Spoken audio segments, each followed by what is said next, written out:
Të dashur dëgjues të Radio Maris, ju ftojmë të ndjeqni emisionin Lexo Biblën me ne, me komentim biblik nga Don Simo, pikpamje katolike.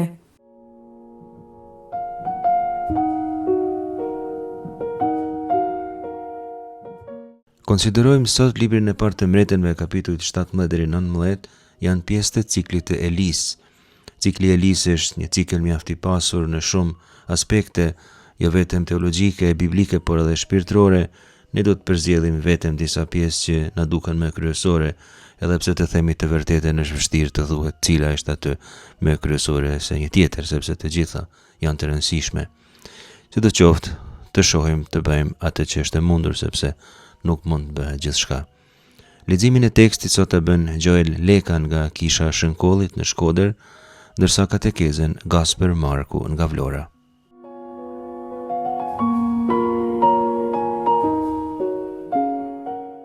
Atëherë Zoti foli duke thënë: "Çoho dhe shko të vendosësh në Sarepta të Sidonëve, sepse atje kam urdhëruar një gruar të të sigurojë ushimin." Ajo ngrit, pra, dhe shkoi në Sarepta. Sapo arriti në portin e qytetit, ai pa një ve që mblidhte dru. Ai e thirrri dhe i tha: "Shko dhe më merr pak ujë në një enë që të mund të pi." Ndërsa ajo po shkonte për të marrë ujin, ai e thirrri e i tha: "Më sill edhe një copë bukë."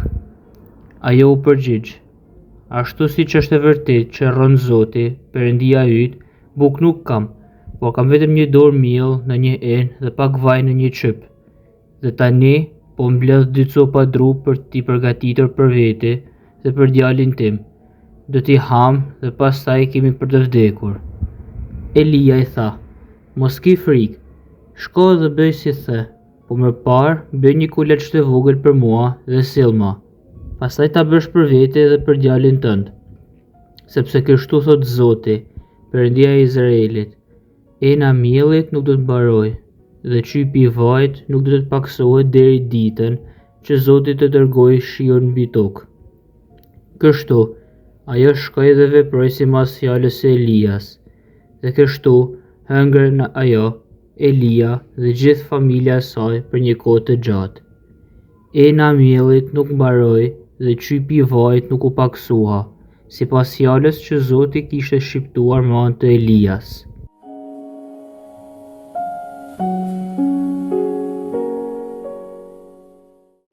Pjesa që kemi lexuar merret prej librit të parë të Mbretërve, kapitulli 17, rreshtat 8 deri në 16.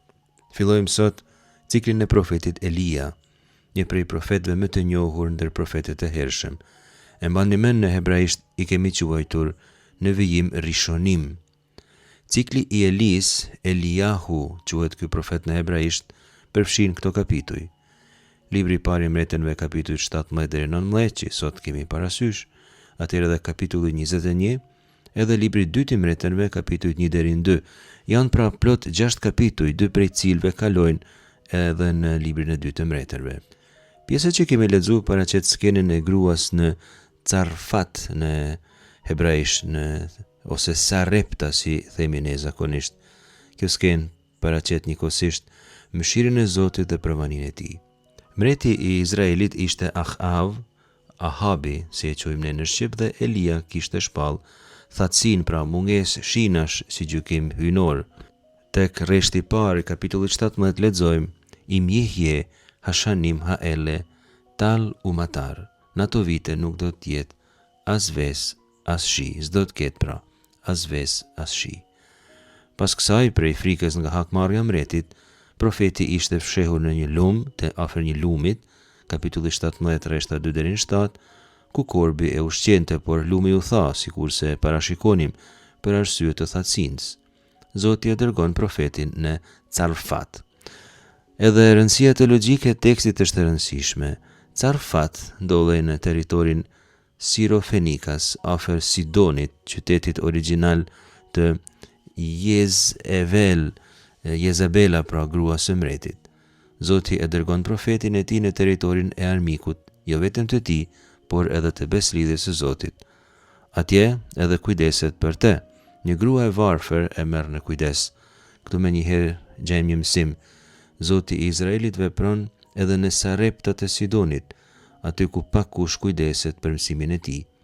Ai vepron edhe ndër pagan. Vepra e tij nuk mund të kufizohet. Është interesant se tek Luka kapitulli 4 rreshta 25-26 e lexojmë këtë tekst që po e citojmë tani.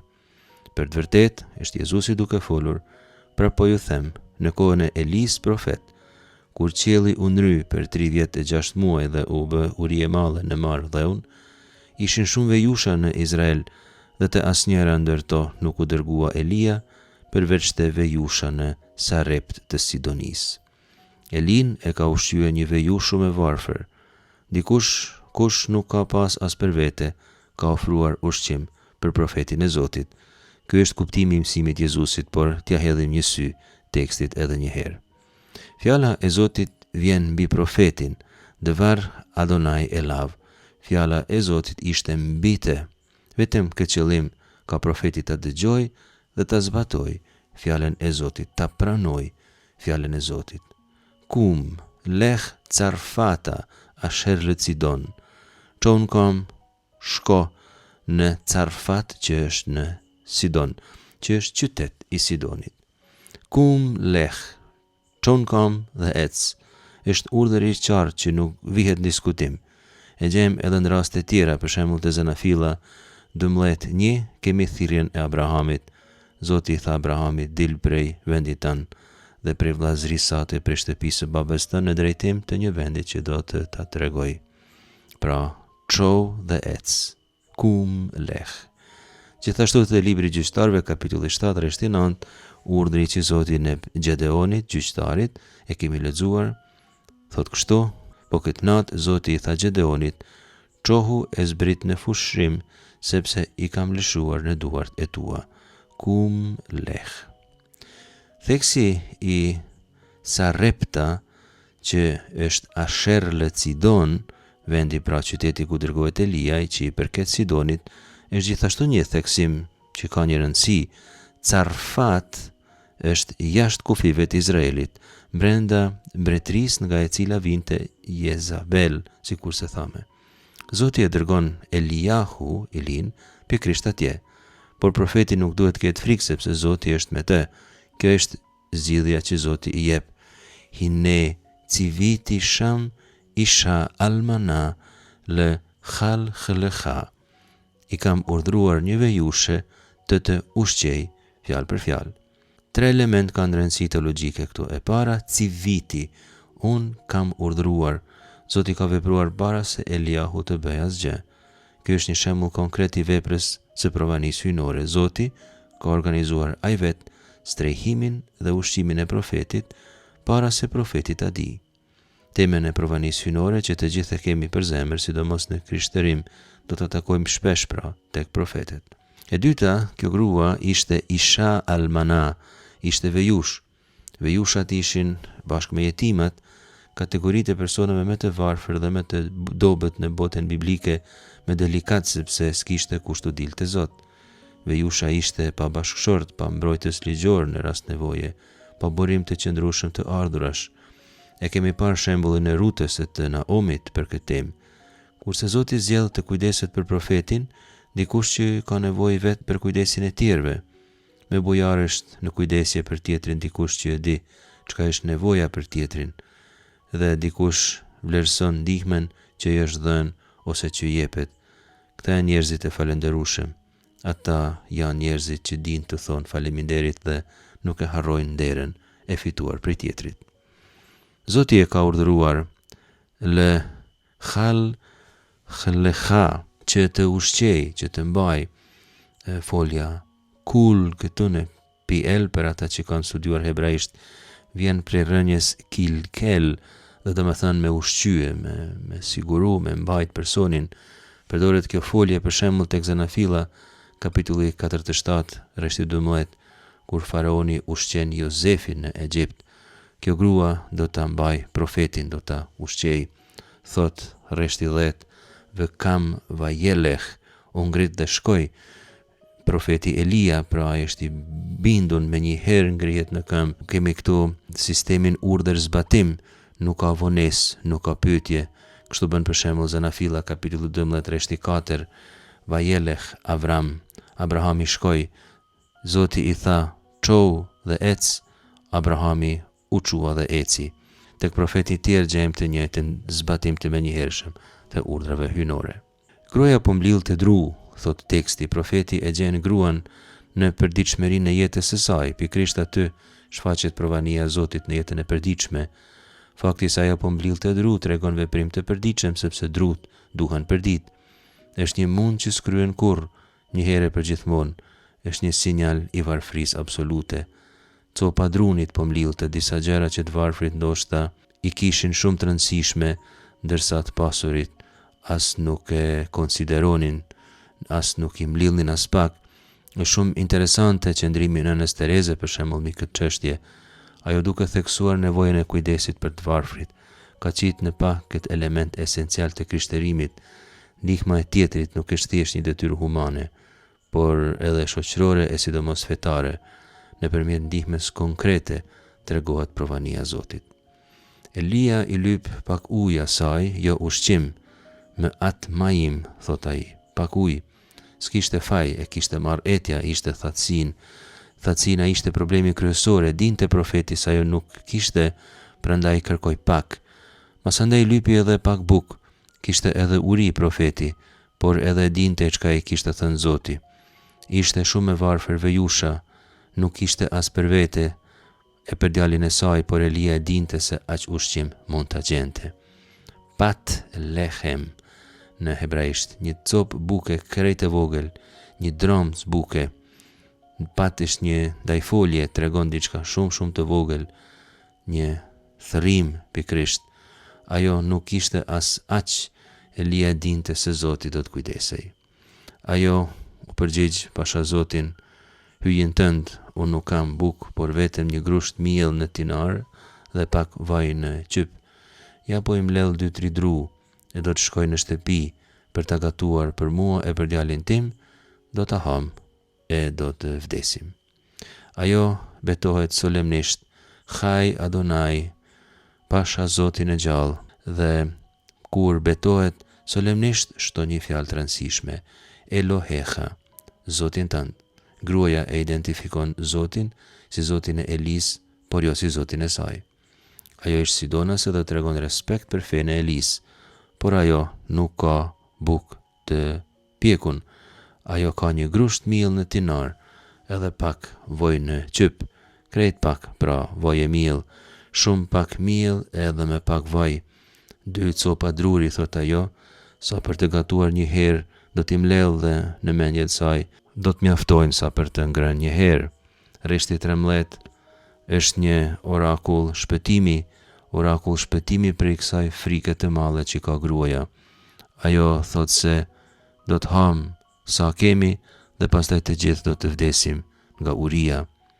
Rreshti 13 pra thot jo, nuk do të vdes askush nga uria. Thot Elia mos ki frika s'pak, por shko e bëj si që the. Por se me par ma piq mua një kulaç të vogël me atë miell që ke, e ma sill dhe pastaj gatuaj për vete e për djalin tënd. Sepse kështu thot Zoti hy Izraelit, në tinar mielli s'do të mungoj, në qyp vaj s'do të maroj, derisa të vi dita që Zoti të falë shimbi tokë. Al tire, mos ki frik, është ngushëllimi hyjnor i profetit. E gjejmë disa herë për shembull tek libri Zanafils kapitulli 15 rreshti i parë 26-24, tek Isaia 4:10. Elia e njeh gjendjen shpirtërore të gruas, frikën para vdekjes. Profeti e kupton njeriun, e di çka përjeton. Është një element i rëndësishëm edhe ky. Pos kësaj, ai pa frikë thot çka sheh, e di çka ke frikë ti, se ke me vdek nga uria ke frikë ti. Unë të them se nuk ke pse të kesh frikë, por do ta dëgjoj profeti njeriu. Gruaja në këtë rast piqe një uga këtana në hebraisht, një kulaç të vogël, dhe ma sill mua, ma jep mua përpara, e atëherë jep edhe djalit tënd. E manim në sakrificën e Izakut te kapitulli 22 Zanafils, ishte një mënyrë me vu në provë fenë e gruas. Zoti vazhdimisht e vën në provë fenë tonë. Ne do të jemi gati të përgjigjemi sakt këtij testi Reshti 14 premton shi, Zoti premton shi, gruaja do të harxoj krejt ushqimin për profetin duke shpresuar në shi gjatë kohës së thatësirës. Profeti premton, poçi do të ketë miell për gjithmonë, është orakull shprese, ky është ftesë për gëzim. Na qillon shpesh një të jemi brenda një tuneli krejt të errët, ku nuk duket as pak dritë në fund, megjithatë jemi edhe të lumtur sepse e dim ose të paktën shpresojmë se pak dritë atje diku ka, atje diku në fund, edhe pse unë nuk e shoh. Zoti e mbush poçin e miellit dhe ai nuk shterr kurrë, njësoj edhe i vajit, kështu tregojnë rreshtat 15-16 që po i lexojmë. Ajo shkoi e bëri si tha Elia dhe u ushqye ajo, Elia dhe familja e saj për shumë ditë. Tinari i miellit nuk u mbarua as qypi i vajit, nuk u paksua sipas fjalës së Zotit që e tha me anë të Elis. Libri i parë i Mbretërve kapitulli 17 rreshta 8-16 thekson disa elemente teologjike. Së pari, sovraniteti i Zotit i kalon kufit e beslidhjes. Zoti dërgon profetin jashtë Izraelit dhe vepron atje me të njëjtën fuqi dhe mëshirë si në Izrael. Zoti kujdeset edhe për njerëzit të popullatave tjera të botës, jo vetëm për popullin e zgjedhur. E dyta, mrekullia e vogël e shenjë provanisë së vazhdueshme. Zoti jep miell e vaj, jo luks, por nevojën e menjëhershme. Zoti jep njeriut atë çka ka nevojë. E treta, kjo grua është model i besimit. Ajo beson premtimin profetik, duke dhënë ushqimin e fundit që kishte. Këtë askush në botë se kishte bërë. Mbreti dhe populli po bënin apostazi, kjo grua është besimtare, kjo grua e huaj. Dhe e katërta e fundit të varfrit janë shumë e bujarë se të pasurit. Të vuajturit shpesh janë më shumë besimtarë se ata që e kanë kaluar jetën krejt në rehati. Luksi i tepruar është shumë i rrezikshëm për jetën shpirtërore. Luksi i tepruar është i padëshirueshëm.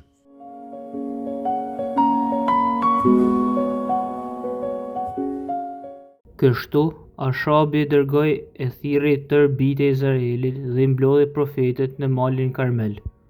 Atëherë Elia ju afroi tërë popullit dhe tha: "Deri kur do të lëkundeni midis dy mendimeve? Në qoftë se Zoti është Perëndia, shkoni pas tij, por në qoftë se përkundërzi është Bali, atëherë ndiqni atë." Populli nuk tha asnjë fjalë. Atëherë Elia i tha popullit: "Kam mbetur vetëm unë nga profetët e Zotit, ndërsa profetët e Balit janë 450. Le të na jepen 2 dema të rinj. Ata të zgjedhin një dem për veten e tyre. Le ta coptojnë dhe ta vënë mbi drut, pa i ndezur ato. Unë do të përgatis demin tjetër dhe do vendos mbi drut pa i ndezur ato. Ju do t'i bëni thirrje Perëndisë suaj dhe unë do të therras Zotin. Perëndia që do të përgjigjet me anë të zjarrit është Perëndia." Tërë populli përgjigj dhe tha: "E the bukur." Atëherë Elia u tha profetëve të Balit: "Zgjidhni një dëm të ri dhe përgatiteni të parët, sepse jeni më shumë. Pastaj kërkoni ndihmën e Perëndisë suaj, pa e ndesur zjarrin." Kështu ata morën demin që u dhanë dhe përgatitën. Pastaj përmendën emrin e Balit nga mëngjesi deri në drekë, duke thënë: "O Bal, na u përgjigj." Po nuk u dëgjua asnjë zë dhe asnjëri nuk u përgjigj. Ndërkaq ata kërcenin rreth altarit që kishin ndërtuar.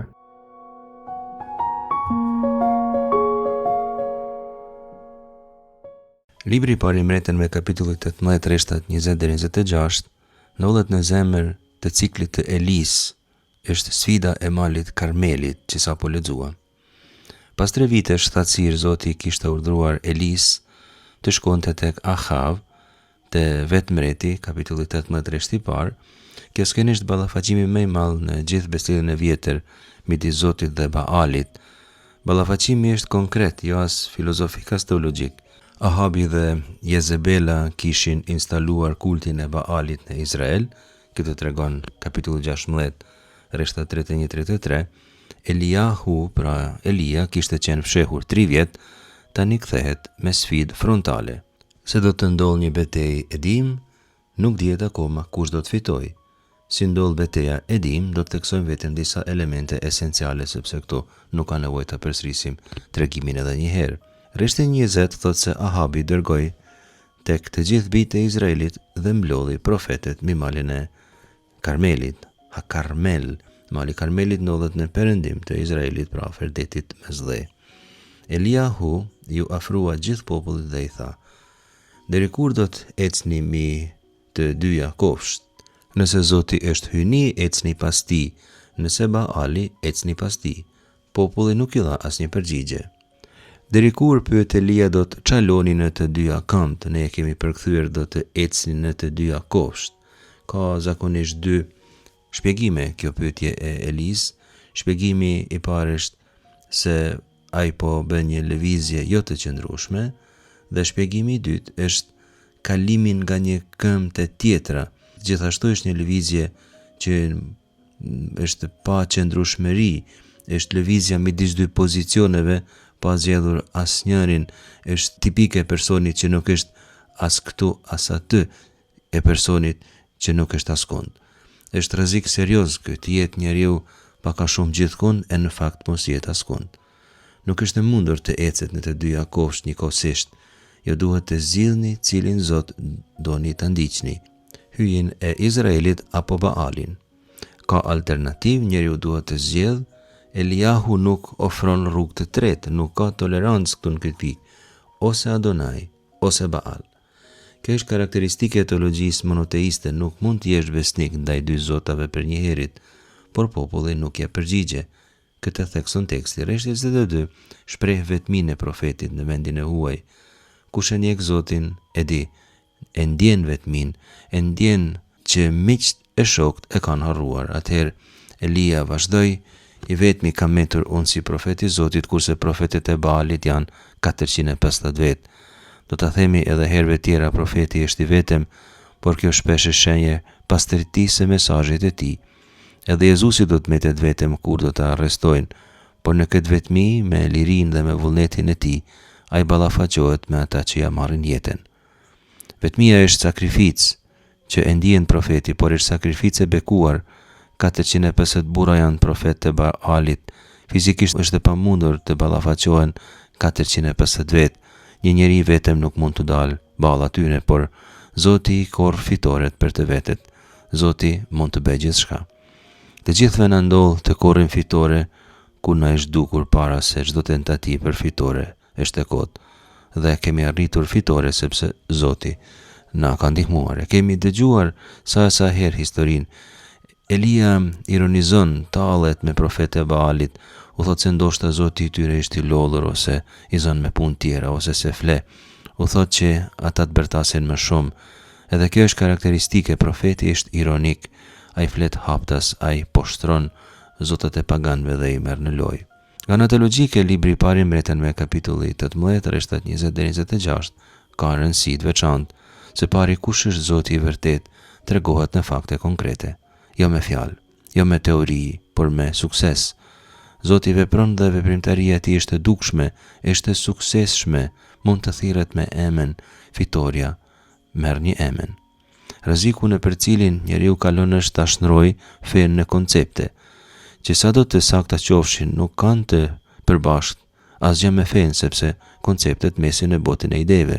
Nuk mjafton të thuhet se është mirë të jepet dikujt bukë e ujë, por duhet të ngritemi dhe ta japim këtë bukë dhe ujin, konkretisht, personalisht, njerëzve konkret që kanë emër, që kanë fytyrë. Së dyti, heshtja e Baalit është argument teologjik.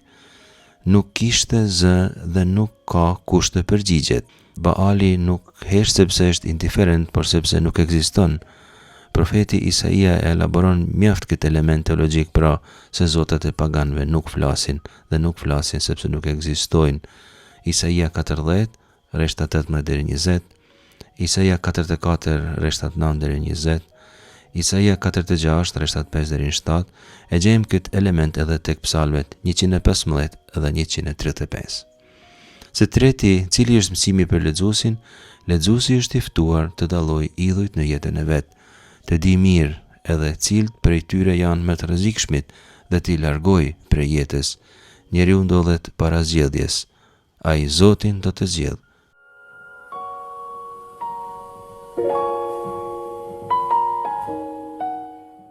Atje hyri në një shpellë dhe aty kaloi natën. Dhe ja, fjala e Zotit ju drejtua dhe i tha: "Ç'bën këtu Elia?" Ai u përgjigj: "Më nxiti një zili e madhe për Zotin, Perëndin e ushtrive, sepse bijtë e Izraelit e kanë braktisur beslidhen tënde, kanë prishur altaret e tu dhe kanë vrarë me shpatë profetet e tu. Kam mbetur vetëm unë dhe ata kërkojnë të më vrasin." Perëndia i tha: "Del dhe ndalu mbi malin përpara Zotit." Dhe ja, po kalonte Zoti, një erë e fortë dhe furishme çante malet dhe thyente shkëmbejt përpara Zotit, por Zoti nuk ishte në erë. Mbas erës ra një tërmet, por Zoti nuk ishte në tërmet. Mbas tërmetit ra një zjarr, por Zoti nuk ishte në zjarr. Mbas zjarrit u dëgjua një zë, si një shushuritje e ëmbël.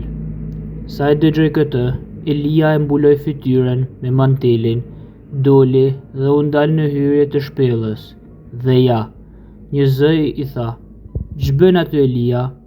Ai u përgjigj: "U nxita nga i zili e madhe për Zotin, për Perëndin e ushtrive, sepse bijtë e Izraelit kanë braktisur beslidhen tënde, kanë prishur altaret dhe kanë vrarë me shpatë profetet e tu.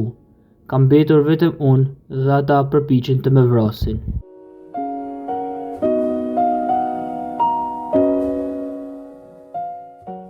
Libri i parë i Mbretërve me kapitullin 19, rreshtat 9 deri në 14, pra teksti i fundit që lexojmë për sot, tregon krizën ekzistenciale të Elis pas triumfit të malit Karmel. Pas vrasjes së profetëve të Baalit, lexojmë te kapitulli 18, rreshti 40, dhe rënies së shiut 18, 41-46, Jezebel, pra Jezebela, donte me vra profetin, kapitulli 19, rreshti 2, patjetër në hakmarrje. Profeti kishte ikur në shkretin, kishte lutur vdekjen, Rabba Adonai Kah Nafshi, rreshti 4 i kapitullit 19, mjaft o Zot, merre shpirtin tim. Engjëlli e kishte ushqyer 2 herë, e gjejmë te kapitulli 19, rreshtat 5 deri në 8 këtë shënim, pastaj kishte ecur 40 ditë e 40 net deri në Horeb, në Ar Ha Elohim, në malin e Zotit, malin ku Zoti ju zbulua Mojsiut. Kapitulli 19, rreshtat 9 deri në 14 paraqesin zbulimin e Zotit në Horeb, që është paralelizëm i qëllimshëm me zbulimin e Zotit Mojsiut. E gjejmë te libri i Daljes, kapitulli 33-34.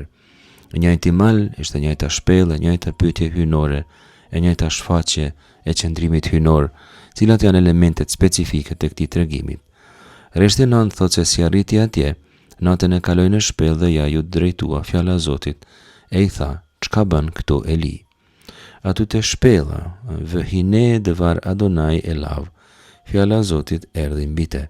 Zoti vjen papritmas, tregohet i mirë në errësirë. I kemi thënë edhe përpara, gjithkush e bën përvojën e thatësirës, e shkretirës, të errësirës. Secili njeri, por gjithashtu secili njeri duhet të gjejë dalje prej aty, duhet ta zbulojë provaninë e Zotit në jetë dhe ta pranojë. Elia luti Zotin me i dhënë vdekje. Zoti ju afrua dhe i dha fitore, e i dha ngushëllim. Ma lëha po Eliahu. Çfarë po bën ti këtu Eliahu? Kjo pyetje ka 2 interpretime. Pyetja parë është gjeografike. Fo ose po, do më thonë këtu në Horeb, larg nga Izraeli, larg nga misioni. Zoti pyet: çfarë ke ardhur të bësh këtu? Nuk e ke vendin këtu sepse unë ty të kam dërguar diku tjetër. Ti ke ardhur këtu sepse ke frikë.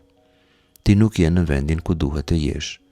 Njeriu do të jetë në vendin ku duhet të jetë jo vetëm me mend, por edhe fizikisht, dhe jo vetëm thjesht fizikisht, por me krejt qenjen e tij. Sa e domosdoshme është që njeriu të kuptojë ku i takon të jetë dhe aty të qëndrojë. Tundimi është që ndoshta prej frikave të ndryshme, sidomos frikës prej mos suksesit, por edhe prej mos gatishmërisë, njeriu ta braktis vendin që Zoti ka përzgjedhur për të. Interpretimi i dytë është se këtu gjejmë një pyetje ekzistenciale. Ma lëha, mund ta përkthejmë çfarë ke ti? Për shembull, është një pyetje që i bëhet një çmurit, çfarë ke? Është pyetje mbi gjendjen shpirtërore, mbi qëllimet. Zoti kujdeset për gjendjen tonë shpirtërore. Na pyet ku je, na pyet çfarë ke. Çfarë don, ndoshta është edhe pyetja më e vështirë. Çka duan tjerët edhe e kuptojmë pak a shumë deri diku, por çka dua unë nuk është pyetje krejt e lehtë t'ia gjejmë përgjigjen. Rreshti 10 tregon se si profeti është i sinqert me Zotin. Sinqeriteti është një tjetër kusht i bekimit të Zotit. Njeriu të sinqert Zoti e ndihmon gjithmonë. Njeriu e sinqert Zoti e bekon gjithmonë. Ajo përgjigj, jam plot zell për Zotin, hyjin e ushtrive, sepse bijtë e Izraelit e lanë beslidhjen tënde, i rënuan eltert e tu dhe i pren me shpatë profetet e tu. Kam mbetur vetëm unë, por edhe mua kërkojnë të më marrin jetën. E mbani mend, Jezebel donte ta vriste. Eliahu pra shpreh gatishmërinë e tij të hyjë në veprim për Zotin, por ankohet sepse është vetëm, sepse azvu berit të ha bëne Izrael. Bijtë e Izraelit e kanë braktisur beslidhjen tënde. Shprehja azav berit me braktis beslidhjen është një formulë deuteronomistike që thjesht tregon apostazi. Për shembull, Ligji për Trir, kapitulli 29, rreshti 24 ose Libri i parë i Mbretërve, kapitulli 11, rreshti 11 që lexuam herën e kaluar. Eliahu përmend problemin sakt, apostazia e Izraelit është diçka reale. Tjetër, ata et mitzvot harasu, ata kanë shkatruar altaret e tu. E kemi thënë herën e kaluar, kanë ndërtuar eltere zotave pagan, kurse elteri i Zotit nuk është aktiv, përkundrazi, elteri i Zotit është shkatruar. Ankesa tjetër e profetit është se ai thot vajiv vater ani lëvadi, kam mbetur vetëm unë. Elia përmend shpesh këtë frazë, shiko edhe tek kapitulli 18 rreshti 22 ose kapitulli 19 rreshti 14. Kjo është një shprehje që shpreh izolimin ekstrem të profetit, mendimin se është krejtësisht i vetëm. Në këtë pikë Zoti e korrigjon, nëse doni mund ta lexoni atje. Nuk është e vërtetë se Elia ishte vetëm. Kishte edhe tjerë që e ndiqnin Zotin. Është tundim të mendohet se personi është i vetmi i drejtë, i vetmi dhe e që e ndjek Zotin dhe Zoti nuk e ndjek askush tjetër. Është një tundim, është një mendje e madhe shpirtërore. Sidomos është një mendje e madhe shpirtërore të mendohet se, për shembull, unë e ndjek Zotin më mirë se njerëzit e tjerë. E katërta, ata kërkojnë shpirtin tim. Lexojmë te kapitulli 19 rreshti 4 se Elia vet e kishte lutur vdekjen, kah nafshi, kishte thënë, merre shpirtin tim, kurse tani që Izabela ose Jezebel e kërkon të njëjtën gjë, ta marr shpirtin e Elis, Elia ankohet, Elia proteston. Është një paradoks ky, ai kishte lutur vdekjen nga Zoti, tani ankohet se njerëzit duan ta vrasin. Kështu ndodh kur njeriu nuk di çka do, kur shfaqen krizat ekzistenciale. Kriza ndodh sepse nuk duket Zoti askund. Zoti nuk gjendet në erë të fuqishme as në tërmet. Zoti kaloi, por nuk shfaqet në erë, në tërmet dhe në zjarr. Në zërin e hollë të heshtjes, aty shfaqet Zoti.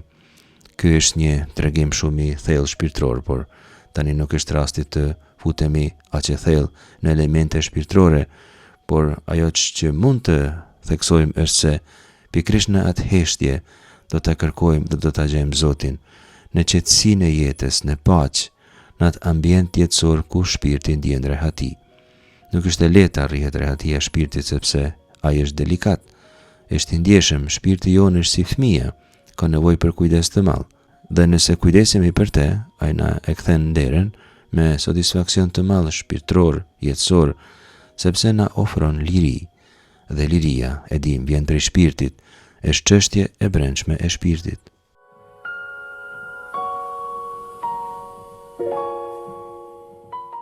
Në këtë katekezë do të flasim mbi situatën e popullit të Izraelit gjatë mbretërimit të Akabit, të dinastisë të bijve të Davidit, ku protagonisti kësaj katekeze është Elia, profeti i hyj.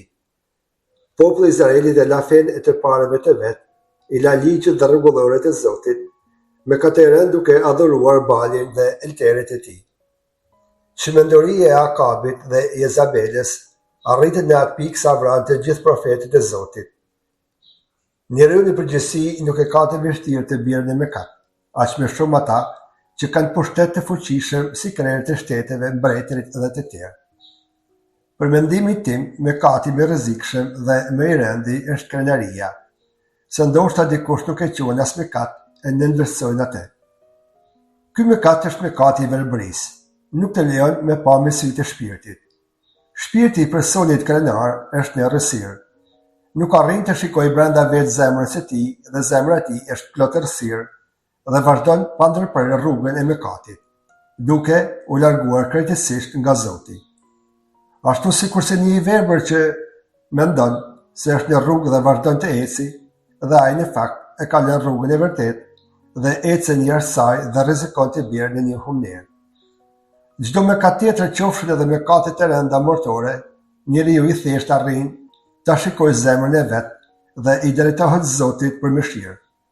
Nuk e pengon krenaria dhe pse ka rënë në mëkat. Drita e Krishtit depërton në zemrën e tij dhe me pëndesë Zoti e fal. Është njerëzore me radhë mëkat, por është hynore të lirohesh nga mëkati. Akabi vendos ta largojë Zotin jo vetëm nga jeta e tij, por edhe nga populli i tij. Njeriu nganjëherë mendon se Zoti është një pengesë për planin e vet. Mendon të veprojë pa Zotin, për ta plotësuar dëshirën e mishit e të gjakut dhe dëshirat e epshit e pushtetit. Feja dhe Zoti në një farë mase janë pengesë për këta lloj njerëzish. Nuk është e lehtë ta ndjekësh Zotin në të vërtetë.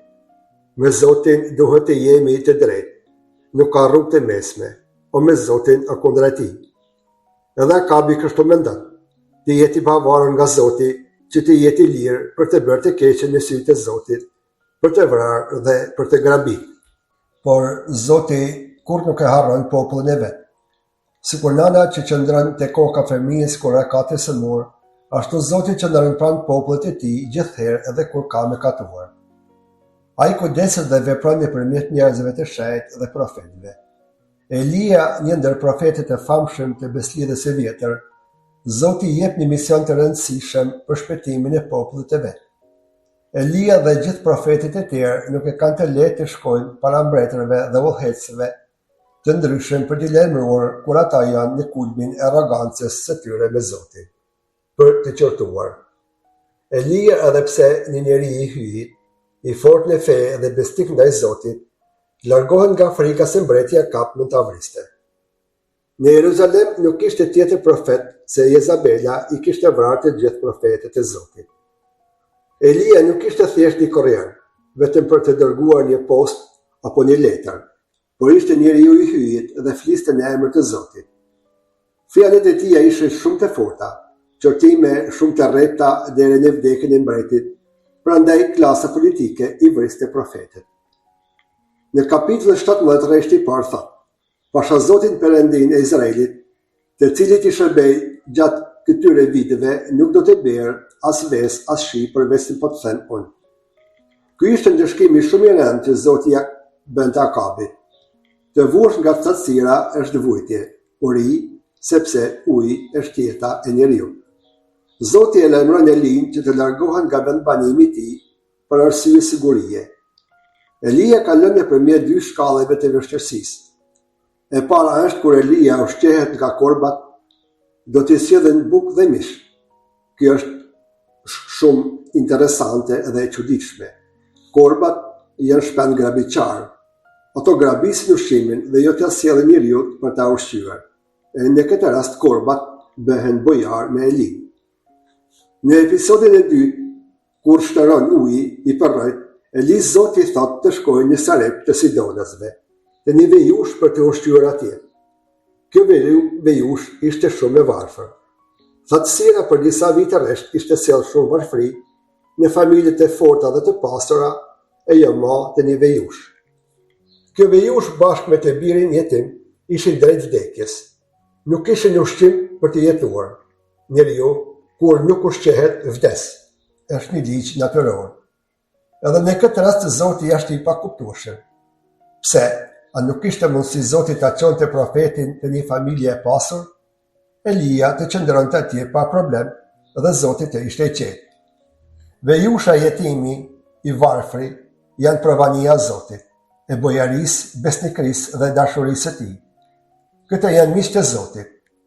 Kur i pastri nuk e afron pastorin e vet për nevojtarin, por ai është si korbi grabiçar që grabit pronet e të tjerëve si Akabi. Kjo vejush i afron gjithçka ka për jetesë, dhe Zoti së shpërblim ja mbush hambarin e saj me miell dhe me vaj. Prandaj ta përshtasim shumë mirë fjalët e Jezusit në Ungjillin e Mateut kur thotë: njeriu nuk jeton vetëm prej buke, por prej çdo fjale që del nga goja e hyjë. Elia kthehet nga mërgimi, vjen në vendin e tij në Jeruzalem, ku duhet të përballet me mbretërin dhe krejt bijtë e Izraelit. Vendin i kishte mbuluar idhujt dhe elteret e Balit. Popullin e kishte harruar përsëri fytyrën e Zotit.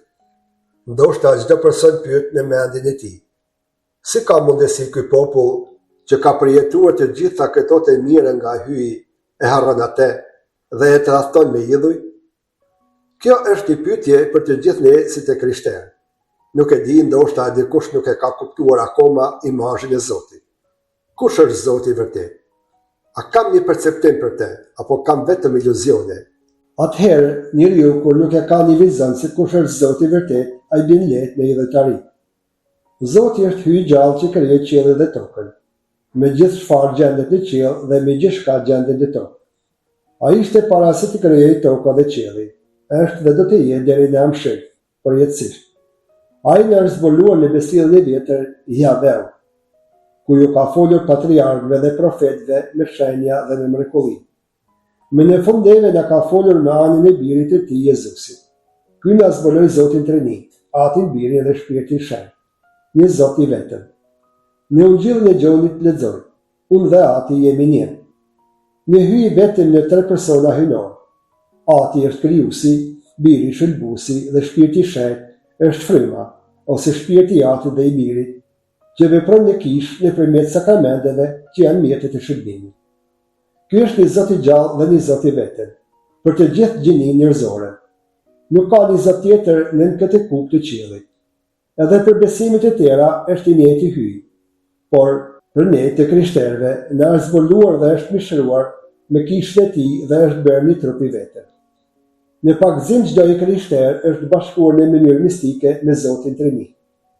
E bëra këtë katekesë për të kuptuar më mirë se kush është Zoti i vërtet, që të mos e ngatrojmë rrugën tonë duke u dhënë pas zotave imagjinar si populli i Izraelit. Këtë realitet Izraeli e kishte humbur. Ishte përfshirë krejtësisht në besimin pagan. Ky popull i kishte zhdukur nga mesi i tyre shenjat e fesë së Zotit të Izraelit. Elia, që është i vetmi profet në Izrael, duhet të përballet me këtë realitet për të sjellë përsëri imazhin e hyjit në Izrael. Në kapitullin e 18 lexojmë se bëhet një luftë shumë e ashpër kundër Balit dhe profetëve të tij. Elia thot Akabit: e tani dërgo të therrasësh mbar Izraelin, që të mbyllen tek në malin Karmel bashkë me 450 profetët e Balit dhe 400 profetët e Sharas që ushqehen në tërezin e Izabelës. Mbasi u mblodhen të gjithë profetët e Balit para Elis, para popullit, Elia i vuri në provë, u tha: na sillni 12 dhe profetët e Balit të zgjedhin cilin të duan. Ta ndajmë në zatin e copra dhe ta vënë mbi dru, por pa ndezur dru. Unë do ta përgatis me zatin tjetër, do ta vënë mbi dru pa ndezur asot. Ju do ta therrisni emrin e Perëndisë suaj dhe unë do ta therras emrin e Zotit. Perëndia që do të përgjigjet në zjarr, ai do të jetë Perëndia i vërtetë. I gjithë populli ju përgjigj: mirë ke thënë. 450 profetët e Balit thirrën me kushtrim, me sa zë kishin Zotin e tyre, nga mëngjesi deri në mbrëmje, por nuk u përgjigj. Nuk i dëgjoi, nuk i mbrojti në këtë moment delikat. Sikur Zoti i tyre vetëm një fjalë të fliste dhe fitoria ishte e sigurt. Ishte në anën e tyre, sepse në anën e tyre ishte edhe mbretja Akab. Por ky Zot me mes, shurdhaman dhe i vdekur, nuk u foli. Nuk u foli se nuk ekziston. Është një Zot imagjinar i krijuar nga zemra mëkatare e njeriu. Zoti e ka krijuar njeriu, por kur njeriu nuk mund ta krijojë një Zot. Ky ishte dhe është Bali, Zoti pagan që i joshi dhe vazhdon të josh zemrat e njerëzve të pamend. Edhe sot vazhdon e njëjta situatë. Njeriu i shkret ndjek një jetë paralitet, një jetë mashtruese dhe të neveritshme, dhe gjen rrugën e vërtet që të çon në jetë Zotit. Elia me pushtetin që ja ka dhënë hyj, i lutet atij me lutje të përvojë dhe plot besim në Zotin e tij, që të triumfojë vërteta dhe lavdia e Zotit, para mbretit, para popullit dhe para profetëve të rrajshëm. Zoti dëgjon lutjen e Elis, edhe pse i kishte lagur me ujë flitë e tija, ajo ndes flak në emër të Zotit, hyj të Izraelit, që ta dijnë mbar toka se ka Perëndi në Izrael. Ky është Zoti i vërtet, Zoti i gjallë që dëgjon lutjen e shërbetorit të vet. I turpron ata që shkojnë pas zotave të huaj. Është një Zot që nuk i pëlqen padrejtësia dhe idhujtaria.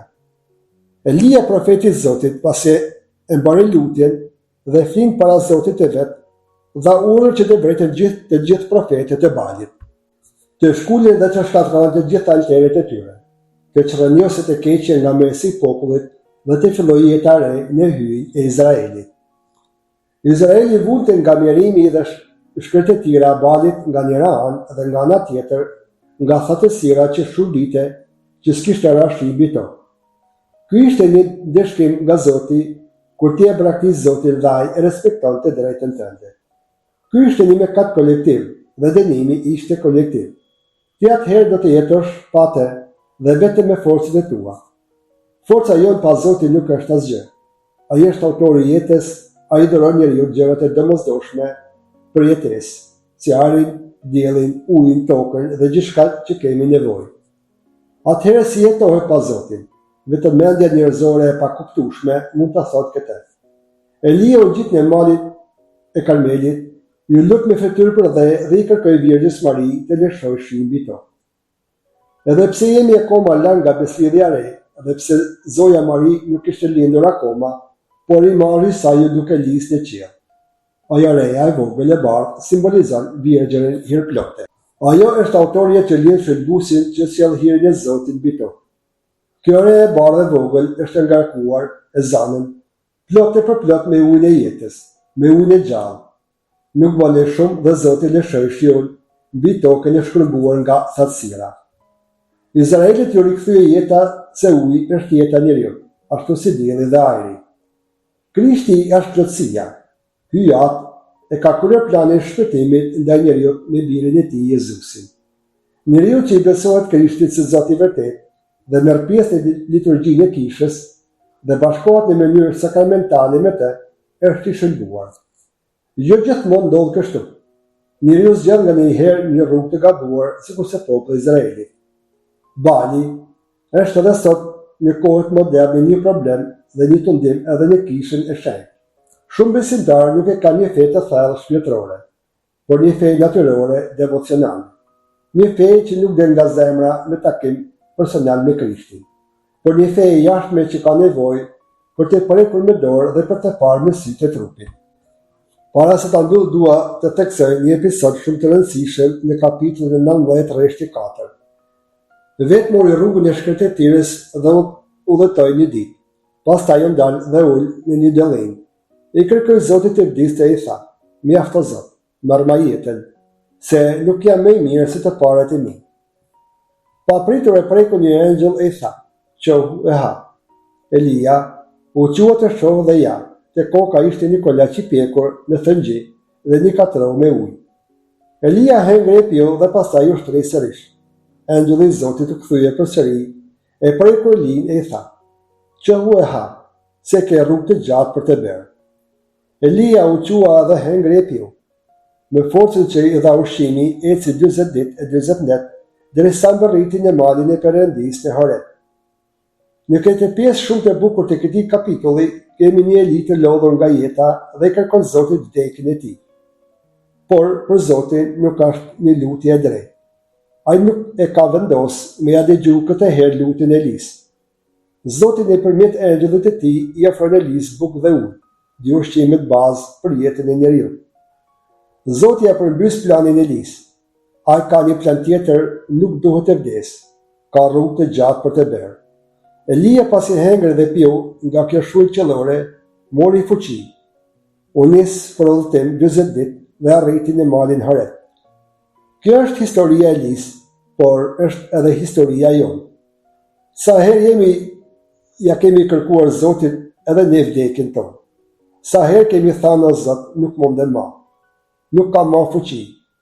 Jeta vështirë, padrejtësitë, tundimet, angazhimet, planet tona ambicioze për një jetë më të mirë, janë raskapitëse dhe të lodhshme. Atëherë dorëzohemi, nuk mundemi më. Por Zoti ka për ne një plan tjetër. Në ofron bukën qiellore eukaristike, trupin dhe gjakun e birit e tij. Ngrito dhe ha, marr fuqi. Rigjeneroj forcët tuaja, ke rrugë për të bërë. Do të ndërtosh mbretërinë time mbi tokë. Rruga jote është e gjatë si rruga e Krishtit. 40 ditët e shkretëtirës së Krishtit janë edhe 40 ditët tuaja. Tundimet e djallit janë edhe për ty. Ti do t'i mposhtësh sikurse i ka mposhtur Krishti. Veç shujta shpirtërore ajo eukaristike të forcon për me eci sigurt në këtë rrugtim, derisa të ngjitesh te kryqi në Kalvar, si Zoti jot. Atje takon jetën e vërtet. Atje po shon në lumturinë e qiellit, ku Zoti hyi e ka përgatitur një banesë, një për ty, një për Mojsion dhe një për Eli.